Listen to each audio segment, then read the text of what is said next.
everyone joining us today. I think that you will be illuminated by this expert panel on legal issues for small companies and startups. We'll give you an overview of where risk resides, how to deal with it, and where to focus your energy to be most efficient at protecting your organization. And so where does the legal risk reside? Essentially everywhere. When you're running a successful business, your risk lies with, legal risk lies almost every place. Almost everything that you do has some sort of regulation, they have rules, and they hold liability. Legal issues are tied to your reputation as well. At one point I founded a small residential remodeling company, and I know firsthand how easy it is to avoid the legal risks and all the things that you're dealing with and just focus on building revenue. But the legal risks are real. And for DC employees, the risk is far greater than anywhere else, actually. This survey is brought to you based on actually small employers. And employment and contract are probably the highest risk areas. So if you're looking at some of the stats on the left, 1 in 10 employers will get sued at some point in the lifespan of the organization. And in DC, it's actually an 81% higher chance to find yourself in that lawsuit. The other area of risk is contracts. With contracts making up about 60% of all US civil lawsuits, you have a good chance to have some sort of contract dispute, and it might end up in court. Most of the issues that come up for small businesses are contracts that are heavily geared at the vendor or the supplier that is oftentimes a bigger organization.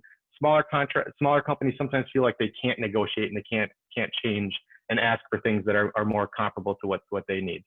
So what are the costs then of these lawsuits and these legal risks? Well, 318, 24, and 160. These will tell the story of what makes up the costs. These are focusing on employment lawsuits. Well, 318 days is the actual average time to resolve a dispute or an employment lawsuit. Even if it's frivolous, even if it has no merit, it still takes time to resolve it. And of those lawsuits, even the frivolous ones, 24% of them have some sort of settlement cost. And so of those 24% that have settlement costs, even if they don't have any merit, the average is $160,000. And then I want to take in consideration, these are smaller employers. These are less than 500 employees. So the costs are very great. $160,000 can cripple an employer. So where do these experts from the panel come from today? Well, they are all experts at legal in their field. Today we're going to be hearing from all three of them, and they focus on contracts, contract management, employment, and they're going to talk to you about best practices for you and your startups. So these experts create and standardize legal guidance that thousands of corporations use all over the world. They use them to get a clear picture of what the legal landscape looks like. They use them for answers, contracts, policies, best practices, and oftentimes the corporate clients that are using these services that these experts create are coming here before they call outside counsel or before they find a law firm and actually have a bill from a law firm. Oftentimes it avoids the call altogether, saving them time, saving them money, and being able to give them a real guidance on their issue ahead of time while they're making a decision. So at the end, we're going to actually have a Q&A, and so you'll be able to actually chat in questions. I've had some questions submitted ahead of time, so we'll cover those. And then at the end, if anyone wants access to all these different tools and references and guidance materials that the experts are going to be presenting and referencing, we have free access for everyone as well. So you'll be able to actually get some of your legal risk reduced today before the end of the day. I want to introduce the panel of experts we have today. So please be sure to chat in your questions, and I'll queue them up after they present. They're going to do a short presentation on their area of expertise, just 10 or 15 minutes for each of them before we go into the questions and answers. Helen Respass is a senior legal editor in the Law Department Service of Practical Law. She focuses on developing content that meets the needs of in-house legal teams and corporations. Helen joined Practical Law from Sojitz Corporation of America, where she was Assistant General Counsel for the Americas region, handling a wide range of corporate, M&A, commercial, employment matters, and overseeing the ethics and compliance program. She previously was an associate at Linklaters, LLP, where she helped start the U.S. Executive Compensation and ERISA Group. And before that, an associate in both corporate and the executive compensation and employment benefit groups at Kelly Dry and Warren. Mary Ann is a senior legal editor at the Commercial Transaction Service of Practical Law. She focuses on developing commercial and consumer content. Mary Ann joined Practical Law from US Foods, where she was AGC of Commercial, handling a wide range of commercial transactions. She previously was managing counsel of merchandising and marketing at Walgreens, senior counsel at Sears, Roebuck and Company, and before that, an associate at Martin Craig Chester and Schoenstein and Peterson Ross. And then Kelly Bailey is director of Thomson Reuters Practical Law Labor and Employment Service. She joined Practical Law in 2009 after working in labor employment at Littler Mendelson PC and Day Pitney. Previously, she served as law clerk to the Honorable Stephen Underhill, District Court District of Connecticut. She has written extensively on a broad range of employment topics, such as restrictive covenants, sexual harassment, workplace violence, retaliation. Kate has lectured on topics including handbooks, employment law departments, trade secrets, and legal practice efficiencies. Kate and I have done some other employment-specific seminars together, and I'm going to hand it over to you, Kate, first to do a little presentation on employment risk for small employers.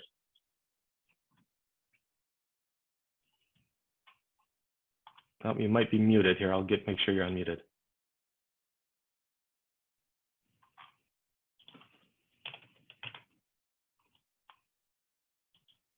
I just unmuted you, Kate. Okay, great. Yeah, I couldn't seem to do it myself, so thanks for taking that under control. Okay, I'm going to jump on in. I know everybody's so busy today, and I mean, we've never been busier in the Labor and Employment Service. I'm sure it's the same for you guys in Startupville, so I'm going to jump on in. Let's start with our very first slide. Nick, if you could advance those slides. Okay, I'm going to start with yes, you have to pay them. So lots of startups think, well, I really want to minimize my labor costs. What can I do? You might think of independent contractors or interns, but you know, a risk that a lot of people run is they misclassify independent contractors as such when really they're employees, or they don't pay or underpay their interns and get themselves into big trouble. So you can see here, I've got those independent contractors and interns in quotations. Let's talk about the risks that you could run. If you get it wrong, let's start with those independent contractors. You could be looking at the employer's share of Social Security and Medicare, unemployment and workers' comp, other benefits that may be required by state and local law. You could have tax liability and penalties from the IRS. You could have the Department of Labor knocking on your door trying to do an investigation, and plaintiffs' class actions. We've had estimates for misclassifications for small businesses, and they can run up to $80,000 for each misclassification. If you've got 25 employees, that is a $2 million slap on the wrist. Very, very painful. All right, so if you've got somebody working for you and you say to yourself, gee, I would like to know whether they are independent contractors or employees, and I really want to get that right. I don't have $2 million sitting in my bank account ready for this sort of thing. Let's think of some issues that you should be aware of. What's going to tip the scale in terms of employee classifications? Well, if you have day-to-day control over the worker's tasks, hours, and work location, or if this worker is integral to your business, if they're doing the same kinds of work as other people who are classified properly as employees, if they use your equipment, your email, your offices to perform services, and if you are reimbursing them for worker expenses, those factors are likely to say those are employees and not contractors. All right, let's look at the other side of the scale here, things that would tip the scale towards independent contractor status. That worker performs services for multiple entities, not just you. That work is project-based, and the worker, not you, controls the manner of that work. The startup pays the worker on a project basis, not salary, not hourly. The contract specifies that they are an independent contractor. That is not dispositive. Just because you write it down does not make it so. And also the worker performs services through their own company. Again, that's also not dispositive. So really important to get that right. All right, so you may say, okay, I understand independent contractors and what that's all about. What about interns? Can't I just have somebody doing it all for free? Well, the short answer is no. There are no exceptions for startups under the Fair Labor Standards Act. You still have to pay people for the work that they are doing. Startups should not be using free interns. If you do, you're looking at the same kinds of penalties for those independent contractor misclassifications. True interns are generally earning some sort of school credit And most startups don't have the infrastructure in place to make that viable. So best practice, if you're going to have an intern, pay the minimum wage and limit their hours of work to 40 per week or less. And your liability, honestly, for interns can be worse than for independent contractors. At least with those independent contractors, you paid them something. But those interns who had no money at all are going to come knocking, and the penalties are going to be very steep. All right, let's talk for a minute about overtime and minimum wage. Let's say you decide, okay, we've got some employees. Let's keep moving ahead with our exciting startup initiatives. What do you pay people? Well, generally the default rule is that everybody is entitled to overtime and minimum wage unless they meet specific exemption qualifications. Now, we don't have time in the 10 minutes that I've got with you today to talk about every one of those and how they all apply. But I'll tell you briefly, there are quite a few exemptions, and you need to see with those employees, do those exemptions apply? They are executive, administrative, professional, computer, outside sales, highly compensated. Practical Law has tons of resources on understanding those exemptions and how they apply. Do check that out. Sounds like you guys will have some free access, but important to comply with the Fair Labor Standards Act and all of the state and local law that comes along with it.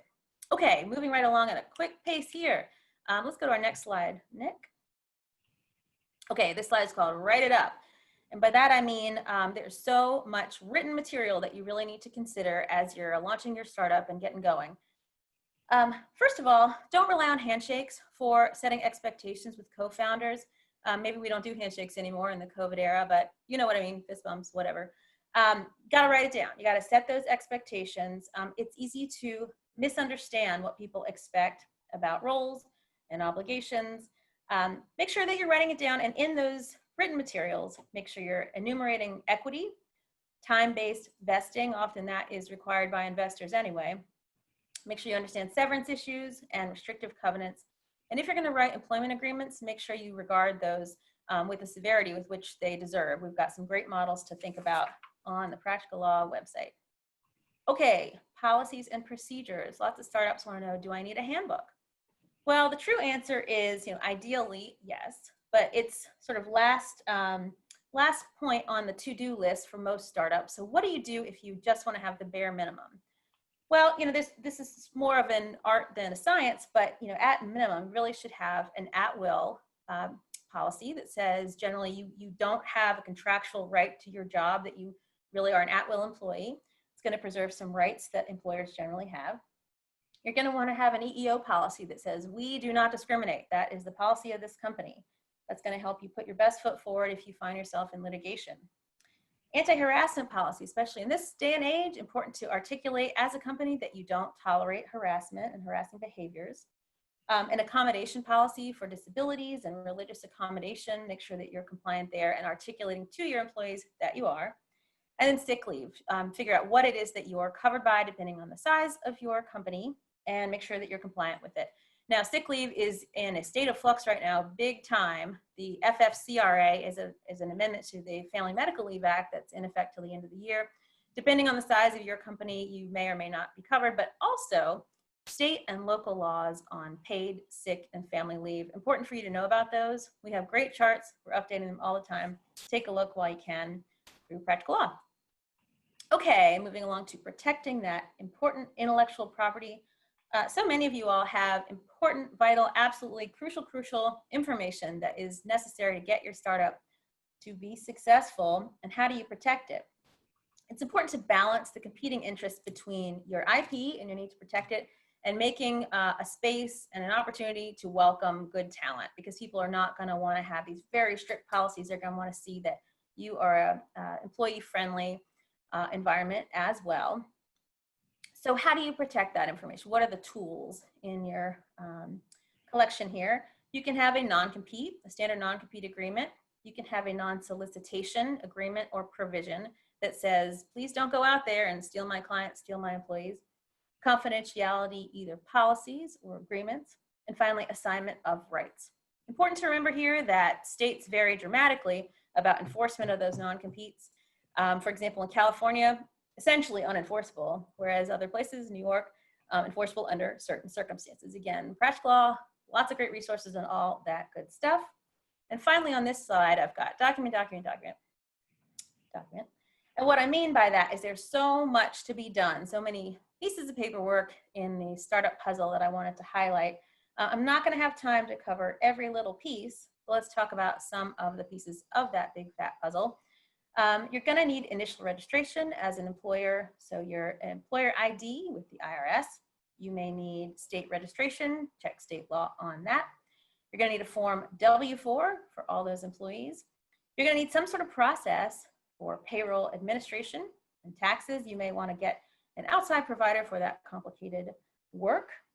Don't forget about workers' compensation insurance, unemployment insurance. You're going to need to do I-9s within 3 days of hire of all of your employees, and think about any other immigration requirements.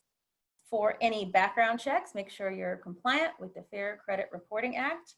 And finally, postings. Federal and state law may require that you put up big posters and alert folks about their rights, and make sure that you're getting those posted properly. Again, Practical Law has great materials to make sure you're getting that one right. Okay, if we can move on to our next slide. I'm keeping an eye on the time here. Okay, last but not least by far, create a welcoming environment. Make sure you're complying with all of the non-discrimination laws. And even if you are specifically not covered because you're too small at this point, always good to be compliant now, because you will be growing, and then all of a sudden you're covered by laws that you weren't maybe minding the store on. Most anti-discrimination laws at the federal level require at least 15 employees, but state and local law often have lower thresholds. For example, in New York, 4 employees, that's all you need for coverage in New York. So what you're talking about here with non-discrimination laws is protected classes, specifically enumerated. You cannot discriminate against these folks on the basis of their membership in this specific class. Now, what's a protected class? Under federal law, it is race, color, religion, sex, which includes gender and pregnancy, and after the Bostock decision, very recent, I'm sure you read that in the headlines, LGBTQ+ persons as well, national origin, age, disability, genetic information, military service, ethnicity, citizenship. Now that's a mouthful, but that's not the entire picture, because you do need to be aware of state and local law, which may also cover things like, and again, Practical Law has all this content for all these states, but examples include family or marital status, victims of domestic violence, persons with HIV/AIDS, and ancestry. So lots to keep in mind there. All right, we talked about having that important anti-harassment policy, especially in this day and age in the wake of the Me Too movement. Really vital to make sure that you are compliant there and saying you have a zero tolerance policy for harassment. Some states now require sexual harassment prevention training, another thing to be aware of. And also, Title VII and all the other federal and state requirements, that's just the floor. You really, those requirements are non-discrimination, but really we should be going above and beyond and promoting diversity. I think companies more meaningfully now than ever are understanding the value of diversity, and starting off on the right foot with diversity, making a diverse and inclusive environment is really key to your company's success. Again, we've got great resources to promote those good goals on Practical Law. That's about it. I know I only have 10 minutes, so I'm gonna hand it on over to Marianne. I think somebody needs to unmute Marianne. Thanks, Kate. Thanks, Kate. That really is a summary that I've never seen, all employment law. Well done. I like particularly your comment about document. Just for all the listeners, I come to this not as a transactional attorney, not as a person that loves contracts, but rather kind of backwards, come from actually litigating contracts that have gone wrong, then to writing them, and now to writing about them and teaching others how to do so, or producing all this content on Practical Law for individuals such as yourselves that are startups.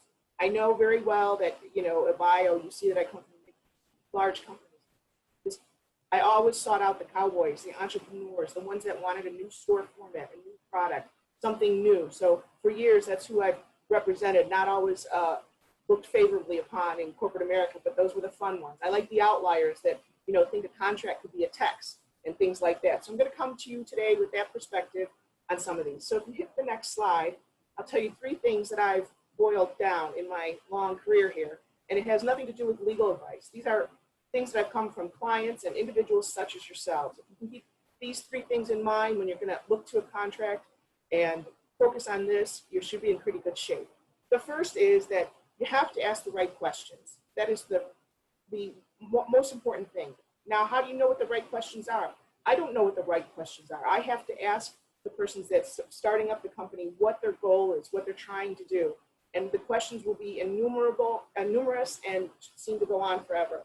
But the more questions you ask, the more you're going to be able to abate the risk. So asking the right questions is to be knowledgeable enough to go in and ask, do you have intellectual property here? What is the legal status? What are we trying to, are we trying to do a joint venture? Are we trying to purchase goods and services? What's the end game?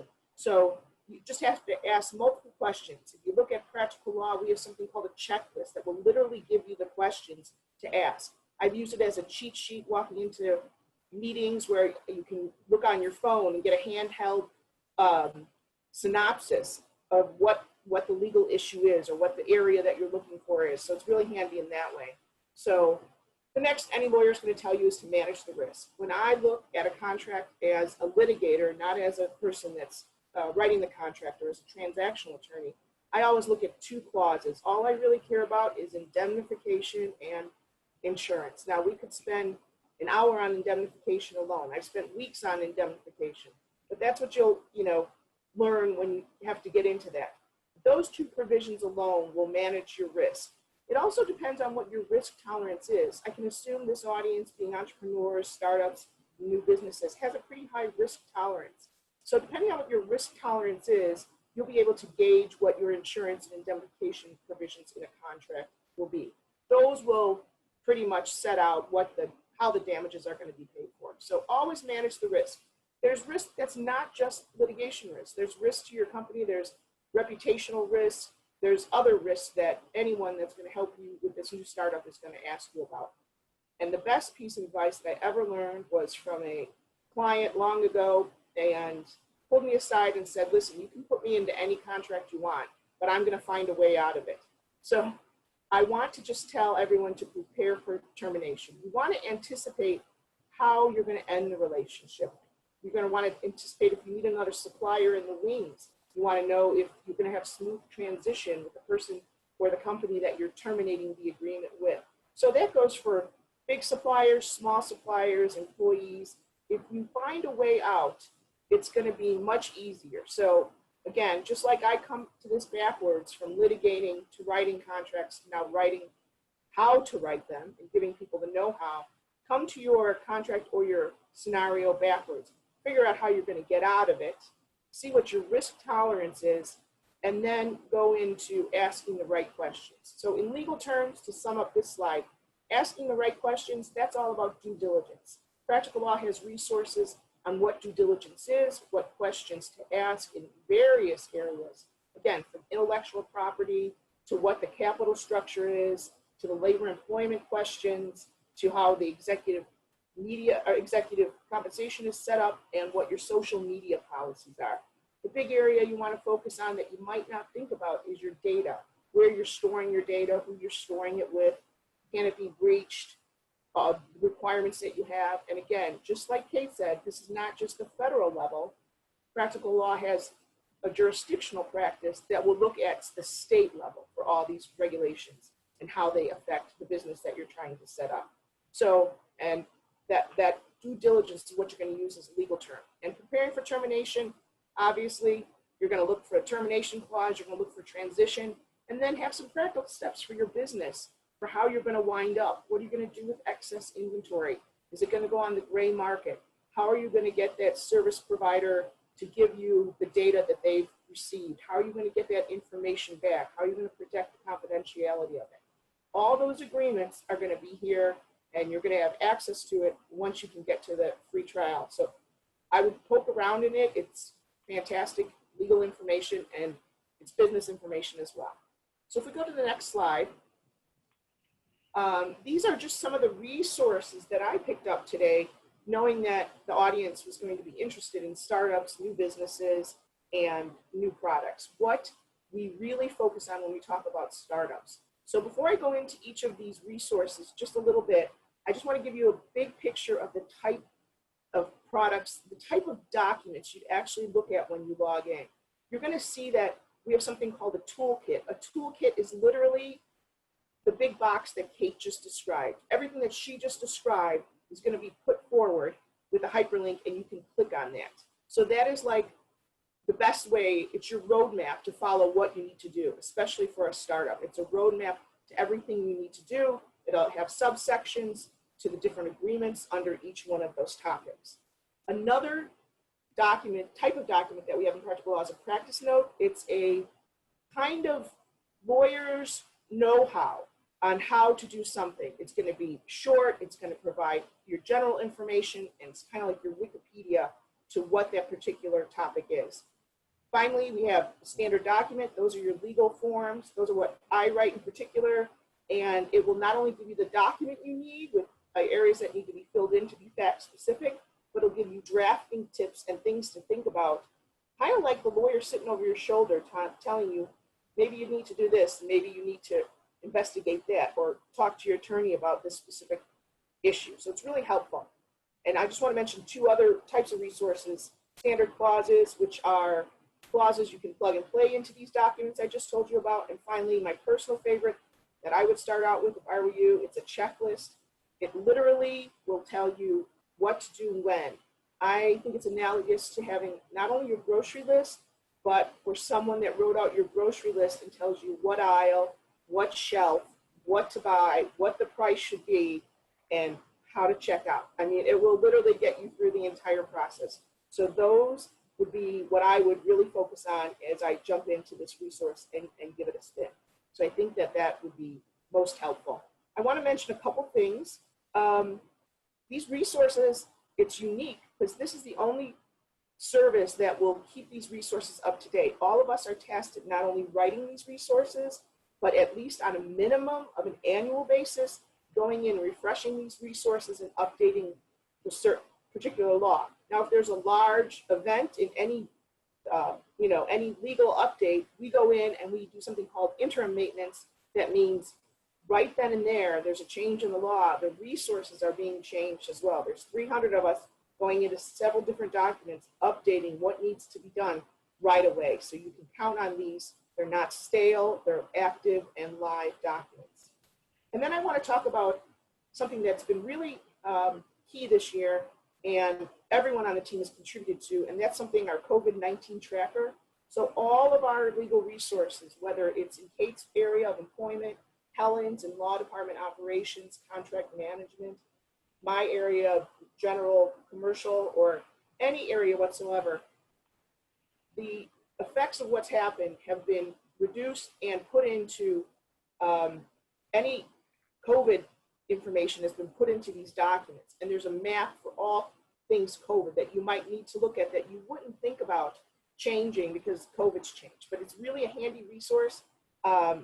It's been the most visited resource. It's taken a lot of us several weeks, several months, and we continue to do so. It's just a unique way to find out what's happening. I'll tell you, particularly in my practice from commercial transactions, there had been a clause called force majeure. It sounds ancient, it is. It's about, if there's a strike or a hurricane and one of the parties doesn't have to perform.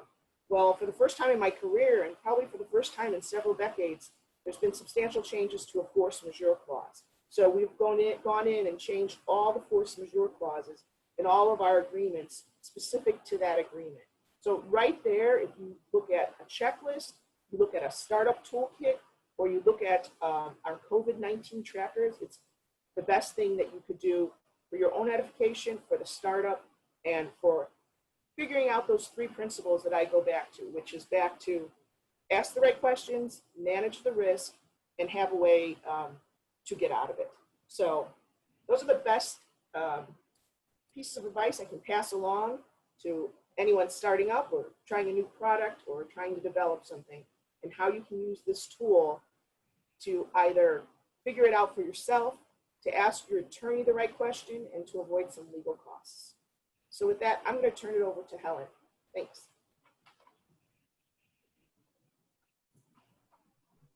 Thanks, Marianne. So you and Kate have given us such great takeaways on how to understand and avoid contract and employment risk. And thank you so much for highlighting what the practical law resources are in our COVID toolkit. Those have been really popular with our customers. I'm going to build on all of that and talk about how to manage the contracts that we've carefully negotiated, whether they be supplier, customer, employment, or other contracts. So here's what I'm going to cover. We'll look at 3 contract management myths. Then we will debunk these myths by explaining what contract management is and why it's important to growing your business. And then I want everyone to walk away with some tips and resources to help you tackle contract management. Next slide, please. So here are our 3 contract management myths. Myth number 1, contract management is just about finding the contract. So why would you need a complicated system for that? Myth number 2, negotiating the contract is where all the work is. Once you've signed a contract, you can file it away and never have to look at it again. And myth number 3, contract management is just for big established companies with tons of contracts and lots of money to spend on a contract management system. After all, startups and small businesses don't have enough contract volume to worry about, right? Next slide, please. Okay, so let's tackle myth number 1. Is contract management just about knowing where your contract is? As you might guess, the answer is no. Contract management involves managing everything about contracts with your vendors, customers, business partners, and employees. And when I say everything, that means managing the entire life cycle of the contract, from litigation, from initiation, when someone in the company is thinking about entering into a contract, all the way through renewal or termination. And that includes the negotiation of terms and conditions, the process for approving and routing the contract to the authorized person for signature, the proper storage and tracking of all contracts in a central repository, whether that be a database or a more sophisticated contract management tool, and the audit and analysis of the contract to assess its business value, financial performance, and productivity. In other words, a contract management process should allow you to easily create, sign, store, find, and use your contracts. And this leads us to myth number 2. Once you've signed a contract, do you just file it away because now you're done with it? And the answer again is no. There is tremendous value in being able to access, analyze, and track your contracts. Here are some examples of how contract management can help you maximize profits, control costs, and minimize business risk. Let's say you entered into a contract, but the goods and services were not provided or performed according to the terms of the contract. So before you can prevent revenue loss, you need to look at the contract, figure out what you should have received, and understand what your remedies are. Like if you need to give notice within a certain number of days or you're deemed to have accepted the order. Or by being able to analyze a group of contracts, you may discover that different departments within the company are separately purchasing the same or similar goods, but paying different prices to different suppliers. The company is not being efficient, not using its buying power, and not getting the best deal. You may even discover that the company is paying for goods and services that are no longer needed, and that's not unheard of. I worked at a company once that renewed a software package, but it turned out no one was even using it. And when it comes time to renew a contract, with early preparation and review of contract performance, you can typically negotiate better terms than if you left it to the last minute, or if you allowed the contract to auto-renew without even revisiting it. Next slide, please. Which brings us to myth number 3. Is contract management just for big established companies with tons of contracts? No. Implementing and following good contract management processes is good practice, whatever the size of your business. Now, frankly, we don't often see new startups with good contract management, and I get it. When you're starting a business, there are a lot of challenges and pressing needs. You have limited time, budget, and management resources, so something like contract management does not seem like a priority. But the International Association for Contract and Commercial Management, which is a nonprofit representing a global community of lawyers and other professionals who are responsible for contract management, they did a study and they estimate that poor contract management costs businesses up to 9% of annual revenue. That's quite a lot of loss and really adds up over the years. When we were in the last slide, we talked about some of the ways proper contract management can help you control costs, maximize value from your contracts, and minimize business risks. These are all necessary and beneficial for startups, just as they are for large businesses. In fact, implementing contract management is especially important for startups, as you see on the slide. So you can increase investor interest by having a clear, centralized record of all your contracts, their value, and their obligations. It makes it much easier for potential investors to do their due diligence and to appraise the company accurately. And good contract management is part of good corporate governance, which investors look for in target companies. Benefits realization.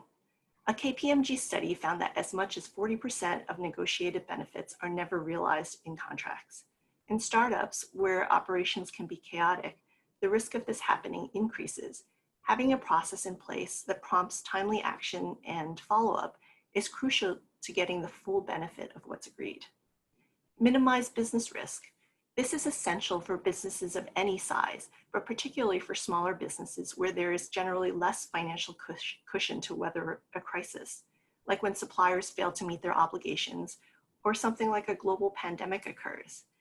Reduce administrative overhead. It's much easier to implement processes from the start and to centralize the data when the business is smaller and you have fewer contracts. Once you grow and your contract volume increases from tens to hundreds and thousands, it takes that much more work to get them all in order. To sum it up, effective contract management gives a startup business a stable platform to grow from, making it more likely to succeed and more likely to attract the interest of investors. Next slide, please. So, what can you do to implement contract management as a startup? When we talk about contract management for startups, it doesn't have to involve an expensive contract management tool. For smaller businesses with fewer contracts, that may not make financial sense. However, what we are talking about is following good processes and being disciplined when it comes to contracts. In practical terms, that means having at least a central repository to hold your contract documents, with the addition of some basic metadata, like the counterparty name, the contract value, the contract type, and expiration or renewal date. That can help you categorize and sort your contracts. And you can use a database that you already have for these types of functions, something like Access or SharePoint. You also need a process for tracking and reminding you of key dates, such as renewals, and also a process for tracking and reminding you of your contract obligations and those of the other party. Excel can be a simple tool for tracking both dates and obligations. And importantly, you should have a system for creating and using key form agreements for core business activities. I've listed on this slide some of the practical law resources that can help you on your contract management journey. So when you have your free trial, you can take a look at them. These include resources that go into more detail about what contract management involves, the steps for developing a robust contract management process. There are also templates for setting up workable, effective contract management policies and procedures. And as a bonus, I've listed some of our most popular resources for drafting and negotiating common agreements for startups and small businesses. These form agreements can help you be more efficient and effective when you contract for your business. That is a quick overview of contract management. And Nick, back to you. Yeah, thank you so much, you guys. Wow.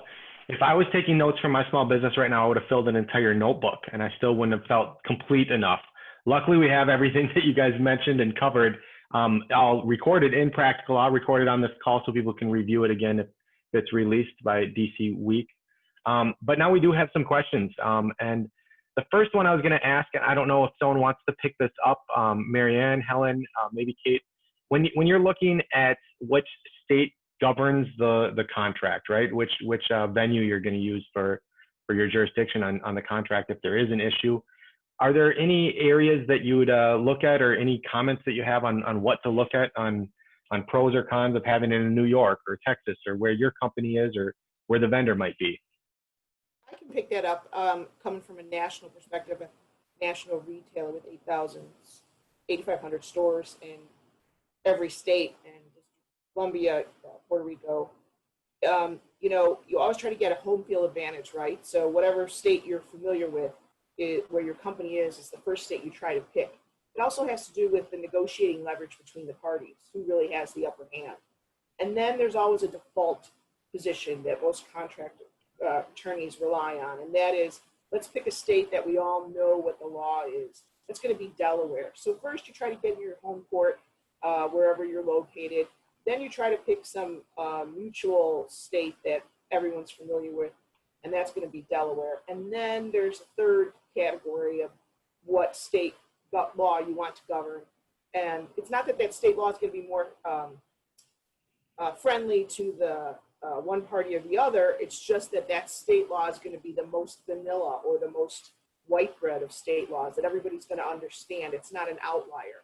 So people tend to pick states that are kind of innocuous. And besides Delaware, people might go for New York. They might go for Illinois. They try to avoid California. California is going to have some unique situations, and you can't always predict what's going to happen. So most people try to go for California. All that being said, you could have the California contracting party insist that it's going to be California law, and if you don't have leverage, you're going to end up with California law. So there's unique things depending on what area you're most concerned with that you want to avoid. Try to come up with the happy medium. I wouldn't even be able to give you a guesstimate of how many contracts are in Delaware, but that's the default position typically.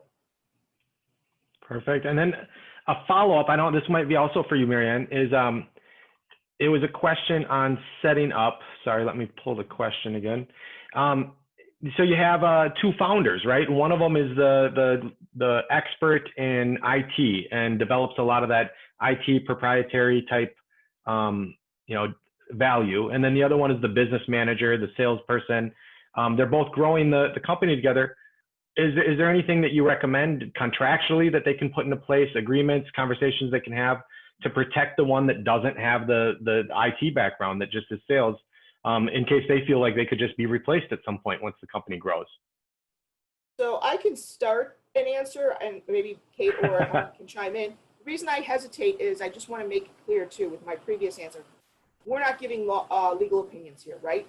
We're attorneys that write for practical law. We develop content. So we're not practicing attorneys that actually give advice. So all this has to be taken with a grain of salt. So there's my hesitancy, number one, on this. And number two, as it comes to this particular question on how you're going to set up the company, if it's going to be a partnership or a limited liability corporation or an S Corp or something like that. So many other factors come into it. It's not just who does what function. It's going to be tax implications. There's going to be capital contributions, how much each person's putting in.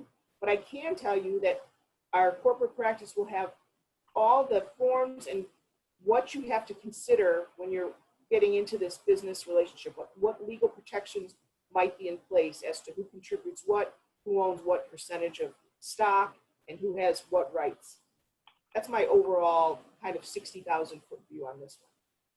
Yeah, that's so helpful. And Marianne, if I could jump in, really, our corporate and M&A service covers a lot of that, and there will be different sorts of shareholder rights agreements or partnership agreements that can spell out for you how you would protect your rights and how you would spell out your obligations. So as you said, who's contributing what? So one person, one founder might be contributing technology, but the other one is contributing, let's say, sales and marketing know-how and maybe some clientele. So all of that goodwill also has value. And so you need to, the founders would need to put a valuation to what they're adding to the company, and then split up their rights to the company accordingly. Perfect. I have another one that's more on the employment side, Kate, for you. You're managing a legal workplace with employees, and it's just the world, our country is becoming much more politically charged, right? And the workplace starts to get politically charged. Employees might be wearing MAGA hats or Black Lives Matter apparel. What do you do to lower the legal risk and make it more of a friendly, welcome work environment? Yeah, this is such an important question right now. As you said, it's such a politically charged environment for all kinds of things. There's not a really good, straightforward, easy answer that's going to work for everyone. But, you know, there have been challenges, legal challenges to companies who are saying, you know, absolute prohibitions on apparel that says Black Lives Matter, for example. But you do need to be mindful of, if you're going to allow some speech that might be regarded as political, then you may say that you need to allow all of that speech that's going to be regarded as political. There was some guidance from, at least for federal employees, saying that Black Lives Matter is not political speech, which I thought was really helpful.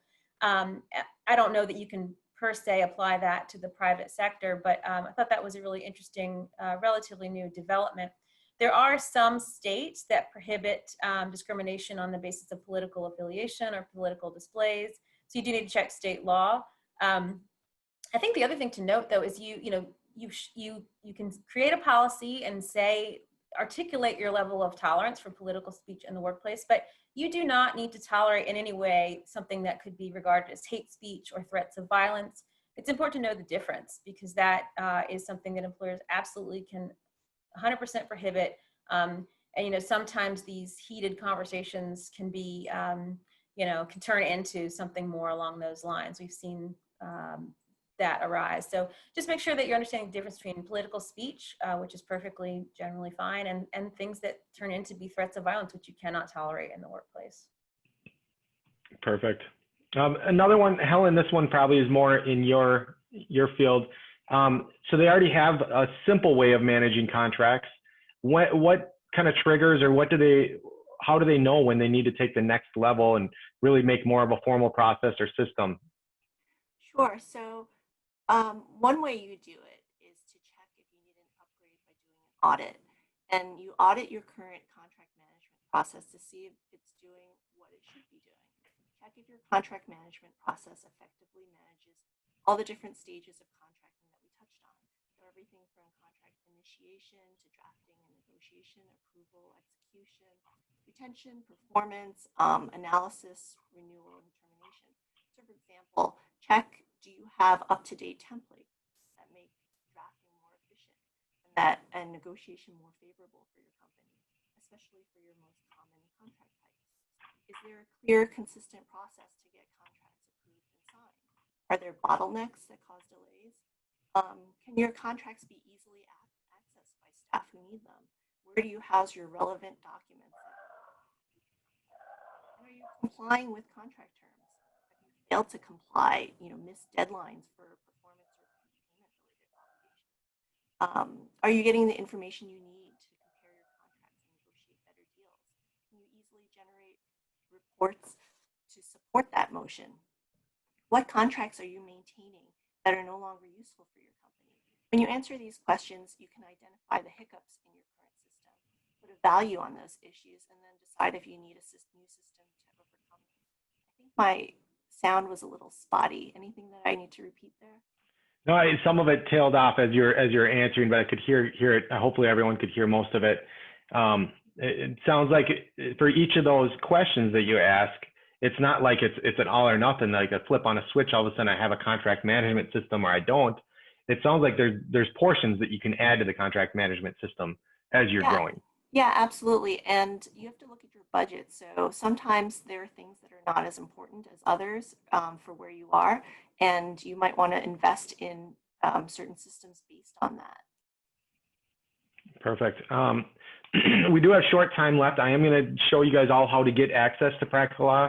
There was one other question that came in. Kate, I think this is a good one for you, just with employment. How has COVID-19 changed the landscape for startups and priorities within employment? So the short answer is it's changed everything in almost every way.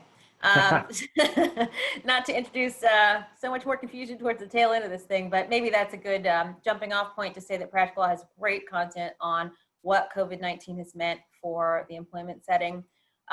There are new leave provisions, as I referenced a little bit earlier. There's new policies that you should be thinking about in terms of face masks, social distancing, temperature checks. There's a lot to know. Unemployment has changed. There's some new state laws, all kinds of state laws. We have a 177-page employment law tracker just on COVID-19, and that is going to be completely available to you, so do take a look. My folks have been so busy writing. There's 22 people on my team, and a lot of their time, hundreds of hours, is devoted to writing about COVID-19 for employers. So do take a look. There's a lot to know. Health and safety in particular is a big challenge. So we've got great resources. Do take a look at that. Perfect. And then with that, I am going to chat in a couple things here. There is a, let's see. Sorry, I'm going to type it in. So with Practical Law, you guys will all get free access. You'll be able to use it. Go find some of these answers that we actually reference, some of the materials that our attorneys, expert attorneys have actually used and their team creates. I know that some of the answers we gave maybe were a little bit general. You're going to find a lot more specifics. I will type this into practicallaw.tr.com. You can actually go in and browse the entire site yourself and then sign up for that free trial, or email me directly if you'd want me to set up the trial for you, and you get free access for a week. If it doesn't work for some reason, just email me. But this is going to be your best one-stop shop to get some of these legal questions answered, specific to you and your organization and your jurisdiction. Like the attorneys said on the line here today, there are a lot to cover. The 10-minute overview they gave you on each of theirs does not do it justice, but it sheds light a little bit on what you do have to look at, what you have to prioritize. And then now here's Practical Law on how you actually get it done before you call the outside attorney and spend $500 an hour. Any other questions? I saw that we got a little shout out. Thank you very much. Always makes our day. Nick, if you, Marianne and Helen and I referred to so many specific resources. If somebody contacts you and wants a specific link to a specific thing, please let us know. We're happy to send that along. Definitely, I will. Thank you guys very much for joining. I'm going to hand it over to Corey, I believe, to do a close and move on to the next section. Is that right, Corey? Yeah, absolutely. Thank you, Nick, Marianne, Kate, and Helen for bringing your perspectives to this great discussion on startup legal woes. We really appreciate your time today and your support of the DC startup community. And like they said, feel free to reach out to them if you want any of these resources. It's really insightful. At the 3 p.m. hour and 3 minutes, we've got 4 more sessions going on. We've got building the future of great remote work culture. We've got 3 keys to negotiation success in challenging times. Getting started with KPIs, metrics needed to measure and manage my startup, and the relevance of ad agencies for startups in 2020. Would love to see you guys on one of those. Go back over to Attendify, put in the activity chat any of your great insights. I saw some people were tweeting. Would love to see some of those in the activity stream. And then I will see you guys at 3 p.m.